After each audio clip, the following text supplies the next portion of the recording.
नमस्कार मित्रांनो, मी आपला मित्र विशाल। आज आपण चर्चा करणार आहोत की ऊस पिकामध्ये कुठले कुठले आपण आंतरपिके करू शकतो। तर खूप जणांचा हा प्रश्न असतो की ऊस पिकामध्ये आपण कुठले कुठले आंतरपिके करू शकतो। तर सर्वसाधारणपणे शेतकरी ऊसामध्ये राजमा, हरभरा, गहू अशी पिकं घेत असतात। काही जण ज्वारी घेण्याचा पण प्रयत्न करतात, पण ते केलं नाही पाहिजे।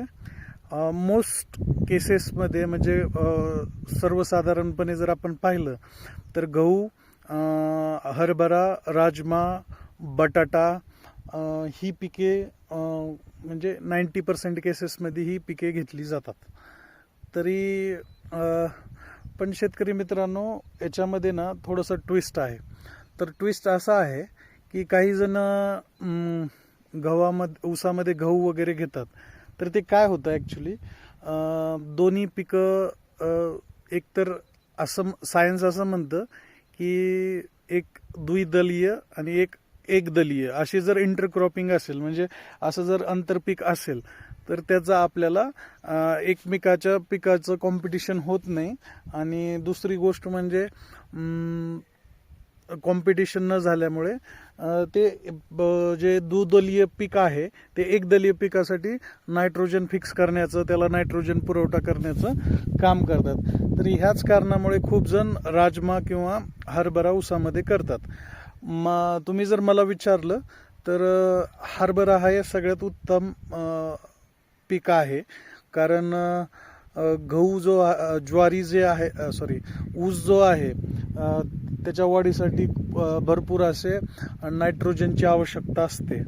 पण आणि हरभरा जो आहे, हरभऱ्याच्या मुळावरती जे रायझोबियमच्या गाठी बनतात आणि ते जे जमिनीमध्ये नायट्रोजन फिक्स करतं, त्याच्यामुळे ऊसाला फायदा पण होतो आणि मोस्ट ऑफ केसेसमध्ये दोन्ही पिकामध्ये कॉम्पिटिशन होत नाही। तरी पण मित्रांनो, हे लागवड करताना याच्यामध्ये काही ट्रिक्स आहेत। मी ते ट्रिक्स तुम्हाला दाखवतो आणि तुम्ही हे समजून घ्या की कशा प्रकारे केलं पाहिजे, केव्हा केलं पाहिजे आणि हे कसं केल्याने तुम्हाला सर्वात जास्त फायदा होईल।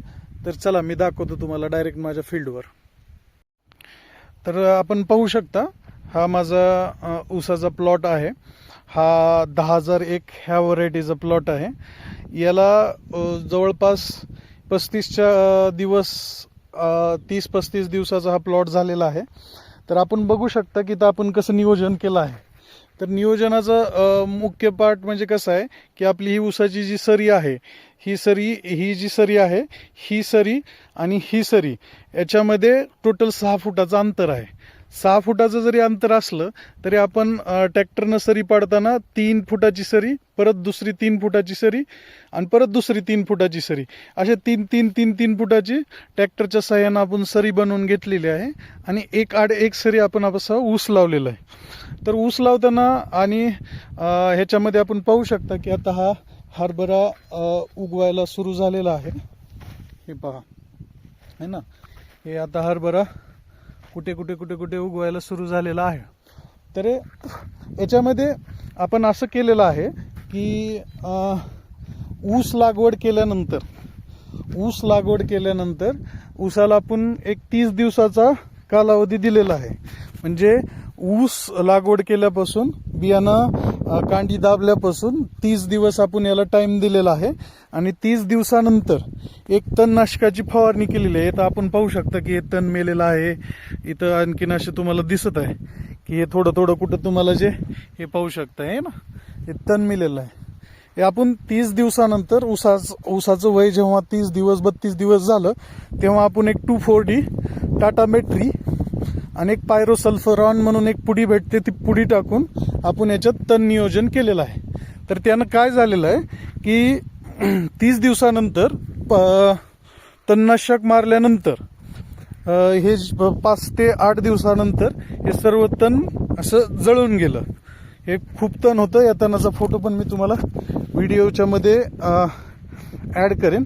तर 30 दिवसानंतर हे तण खूप मेल्यानंतर 30 दिवसानंतर, ॲक्च्युली सॉरी, 30 दिवसानंतर जेव्हा आपण याच्यात तणनाशकाची फवारणी केली आणि त्याच्यानंतर आपण 8 दिवस थांबलो, 8 दिवस थांबल्यानंतर हे तण जेव्हा वाळलं पूर्णपणे, तेव्हा आपण मधला ही जी 3 फुटाची सरी आहे, या 3 फुटाच्या सरीमध्ये पाणी देऊन आपण टोकन करून घेतलेला आहे हा हरभरा. याच्यामुळे काय फायदा झाला मी तुम्हाला सांगतो. याच्यामुळे असा फायदा झाला की ही जी 3 फुटाची आपण सरी केलेली आहे, या 3 फुटाच्या सरीमध्ये हरभरा जो आहे तो खालच्या बाजूला येतो. ऊस आपला ऑलरेडी उंच येतो. ऊस ऑलरेडी उंच आल्यानंतर काय होतं, जेव्हा काही लोक काय करतात की जेव्हा ऊस लावता किंवा जेव्हा कांडी दाबता त्याच टाइमला ट्रॅक्टरच्या साह्याने ही मधली सरी करत नाहीत, ते डायरेक्ट 6 फुटाची सरी करतात आणि डायरेक्ट 6 फुटाची सरी करत असतानाच त्या सरीवरच ते ट्रॅक्टरच्या साह्याने हरभरा पेरून घेतात. त्या केसमध्ये काय होतं, तुमचा ऊस लहान राहतो आणि तुमचा हरभरा मोठा होतो. आणि ऊस हे असे पीक आहे की त्याला प्रॉपर सूर्यप्रकाशाची खूप गरज असते. हरभरा जेव्हा जसा मोठा होत जातो तसं त्या ऊसाला चिटकण्याची किंवा त्याला त्रास होण्याची शक्यता असते.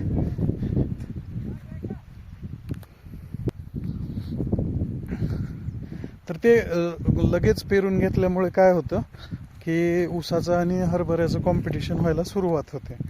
असं न करता शेतकरी मित्रांनो, आपण 3 फुटाची जी सरी मी तुम्हाला ज्या प्रकारे आता दाखवलेली आहे, ही 3 फुटाची सरी आपण व्यवस्थित घेऊन 3 फुटाची सरी घेऊन ही जो मधला भाग आहे, या मधल्या भागामध्ये जेव्हा आपण हरभरा पेरतो तर हरभरा हा खाली येतो आणि ऊसापासून अंतर दूर असल्यामुळे त्याला ऊसापर्यंत जायला आणि त्याला चिटकायला म्हणजे मोका भेटत नाही आणि ऊस तोपर्यंत मोठा झालेला असतो, त्याच्यामुळे ऊसाला पण काही अडचण येत नाही.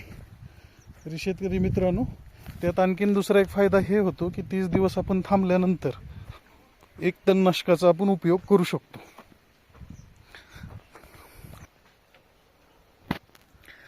तर याच्यामुळे दुसरा असा एक फायदा होतो की 30 दिवस आपण थांबल्यानंतर एक तर आपल्याला याच्यामध्ये एक तणनाशकाचा फवारा आपण घेऊ शकतो. आणि एकदा तणनाशकाचा फवारा घेतल्यानंतर तुमचा हरभरा येऊपर्यंत तणाचं हे नियोजन होतं. कारण हे तण मेल्यानंतर हरभरा जोपर्यंत आपण उगवतो, एकदा हरभरा 20, 25, 30 दिवसाचा झाला का ते नवीन तणाला वगैरे जिवंत राहू देत नाही, तो त्यांना सुधरू देत नाही, साध्या भाषेत जर बोलायचं झालं तर. त्याच्यामुळे परत तणाचा त्रास होत नाही. तर 30 दिवस थांबून जेव्हा आपण हरभरा पेरतो त्या टाइमला आपल्याला खूप मदत होते, फायदा होतो. एक तर आपल्याला खुरपण्याची किंवा याची करण्याची गरज पडत नाही. दुसरी गोष्ट, एक आडेक सरी केल्यामुळे त्या खोल सरीमध्ये हरभरा असल्यामुळे तो हरभरा जाऊन ऊसाला चिटकत नाही आणि त्याच्यामुळे जो काही आंब लागून जो ऊसाला इजा वगैरे होणार आहे ती पण इजा होत नाही. तरी ॲक्च्युली हा व्हिडिओ सोडायला लेट झाला, पण जर कुणी आणखीन काही ऊस लावायचं नियोजन कुणाचं राहिलं असेल तर अशा प्रकारे नियोजन करणं फायद्याचे राहील, जेणेकरून शेतकऱ्याचे थोडेसे कष्ट आणि कमी होतील आणि त्याला थोडासा फायदा होईल. तर चला पुन्हा भेटूया पुन्हा एकदा नवीन व्हिडिओत. थँक्यू.